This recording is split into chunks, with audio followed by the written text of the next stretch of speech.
먹으면 사람이 일단 꾸부종이죠. 경우에 따라서 침도 흘려, 변비도 막 생겨, 살도 쪄, 막 눈을 보면 눈이 풀려 있어. 와, 대표적인 오해가 또 뭐 있어? 머리 나빠진다? 머리 나빠지는 것도 있어. 정신과 약에 대한 말들이 많이 있던데 오해. 콘텐츠들 보니까, 그치? 정신과 약의 오해에 대해서는 간단해. 어렵지 않아. 너도 정신과 약에 대해서 오해가 있을 수 있을 거 아니야.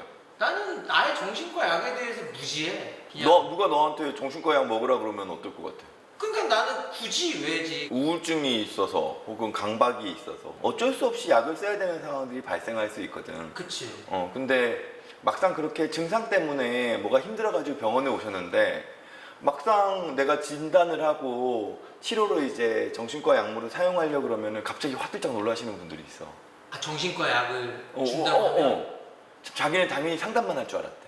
아. 상담으로 치료가 가능할 줄 알았대. 그래서 정신과 약을 사용하려고 그러면은 이런 오해를 가지신 분들이 있지. 정신과 약 먹으면은 평생 먹어야 된다면서요. 정신과 약 먹으면 바보 된다던데. 그리고 정신과 약 먹으면 살찐다던데요. 뭐 이런 거. 오. 이게 왜 그러냐면 이 오해가 생긴 이유는 그 오해에 대해서 지금 얘기해 줄 거야? 그렇지. 30초 후에? 이 오해가 왜 있냐면은 과거의 약물이 그랬어. 그러니까 1980년대에서 1990년대 정도에 막 사용하던 약들. 그런 약은 먹으면 사람이 일단 꾸부종이죠. 경우에 따라서 침도 흘려, 변비도 막 생겨, 살도 쪄, 막 눈을 보면 눈이 풀려 있어. 실제로 있었었구나. 실제로 그 약을 먹으면 사람이 되게 뭐가 이거 치료 목적이 맞아? 부작용 때문에 더 안 좋아 보이는데? 라고 오해받을 수 있는 여지도 있어. 그러면 그런 내용들이 구전돼서 내려온 건가? 그치. 그게 옛날에 영화 같은 데서 나왔던 거야. 드라마나. 근데 1990년대를 지나면서 정신과 약물은 정말 획기적으로 바뀌어. 그리고 아까 얘기했던 그 대부분의 부작용들이 없어진, 상당히 줄어든 약들이 많이 개발됐어. 근데 이제 이런 경우도 있지. 지금도 이제 옛날 약을 굳이 선호하시는 선생님들이 계셔. 손에 익숙하니까. 정신과 약물은 최근까지도 살찌는 약들이 꽤 많았어. 그러니까 먹으면은- 저번에 그 수면제 얘기할 때도 살이 쪄 그랬잖아. 살찌는 약들이 많았어. 그래서 나 같은 경우는 만약에 20대 여성분이 와. 그러면은 애초부터 살찌는 약은 안 쓰려고 하지. 아, 살찌는 약이 있긴 있구나. 살찌는 약이 있어. 여전히 지금도 있어. 효과적인 약들도 있고. 근데 이제 그런 경우는 담당 선생님하고 상의를 해서 살찌는 약은 저는 어떻게 해서든지 먹고 싶지 않아요. 라고 해서 좀 이렇게 다른 약들 종류로 치료를 하려고 한다거나 하면은 살이 왜 찌는 거야, 약을 먹었는데? 나 항상 고민하거든. 그러니까 정신과 의사 내에서도 여러 가지 이 정신과 약물이 살찌는 거에 대해서 뭐랄까 이론들이 있어. 심지어 어떤 이론까지 있냐면은 세포 실험을 했을 때 뇌 세포는 원래 증식을 잘 안 하거든. 뇌 세포는 한 번 망가지면은 다시 살아나지 않아. 근데 살찌는 약 계통의 약을 세포 실험을 해보면은 뇌 세포가 막 분열하는 게 보여. 재생되는 게 보이는 경우가 있어. 그러면 그만큼 우리 뇌에서 어찌됐건 치료 효과가 좋다는 거 아니야. 그렇지. 근데 재생이 된다는 건 뭐야? 뿜다는 거잖아. 그래서 살도 찌는 거야. 근데 대표적인 경우는 그거야. 우리가 마음이 편해지면 식욕이 땡겨. 우리 마음이 불안하고 우울해지잖아? 그럼 입맛부터 떨어져. 살이 쭉쭉 빠져. 근데 우울증 치료제를 먹고 나니까 굳이 살이 찌는 약이 아닌데도 불구하고 식욕이 돌아와. 그런 경우라 그러면 회복된 거지. 근데 치료 효과가 강한, 치료 효과가 되게 좋은 약들 중에서는 이 약 자체가 식욕을 좋게 하는 경우도 있기는 해. 그래서 가끔 어르신들 중에서 입맛 너무 없어서 음식을 너무 못 먹겠어서 입이 너무 써서 고민하시는 분도 있거든. 그런 경우에 살찌는 우울증 약을 쓰면 갑자기 입맛이 돌아오셔. 그 살찌는 약은 있다네. 있어. 와. 근데 다만 살 안 찌는 약도 있다지. 그 있잖아.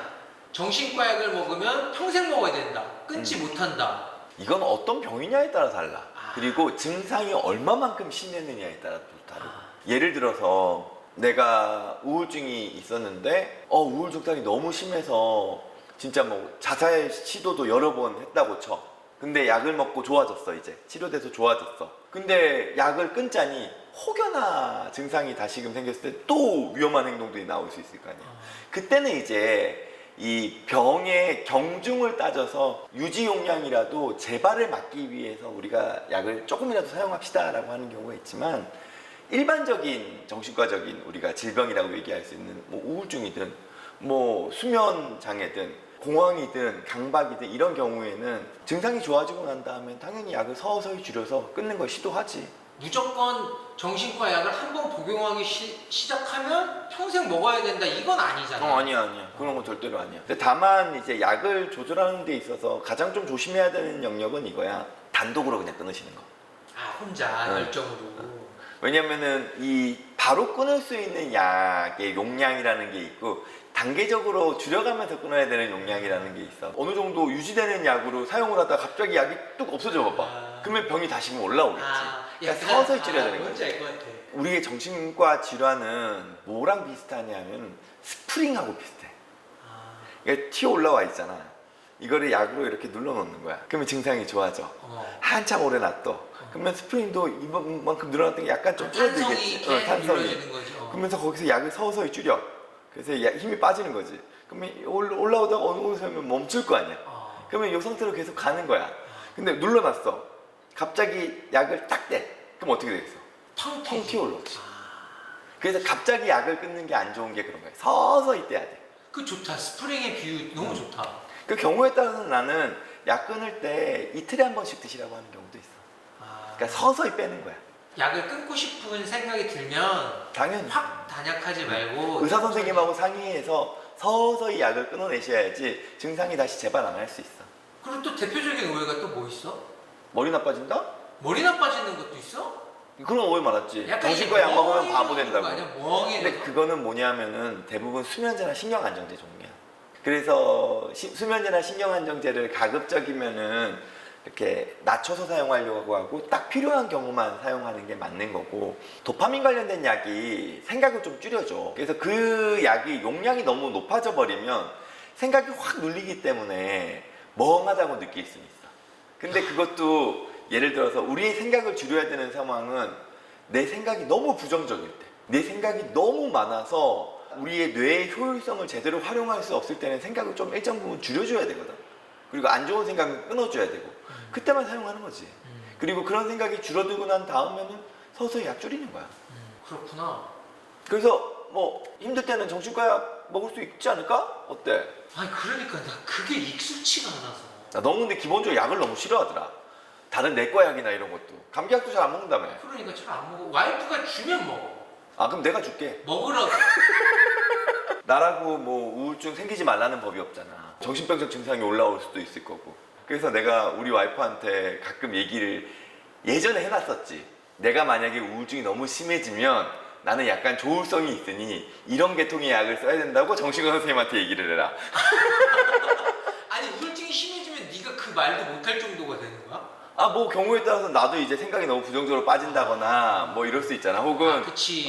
정신과 약에 대해서 정신과 의사인 나도 필요할 때는 써야 되겠다고 생각한다는 거지. 뭐 나쁜 거면은 내가 먹으려고 하겠어? 이제 우리가 정말 정신과적으로 누구나 다 어려움을 뭐 겪을 수 있는 사회를 살고 있잖아. 그럴 때 필요할 때는 도움 받으시고 적절하게 조절하면서 또 끊기도 하셨다가 또 필요하면 또 쓰고 이렇게 가는 게 맞다는 거지. 그러니까 일반 뭐 내과 약 같이.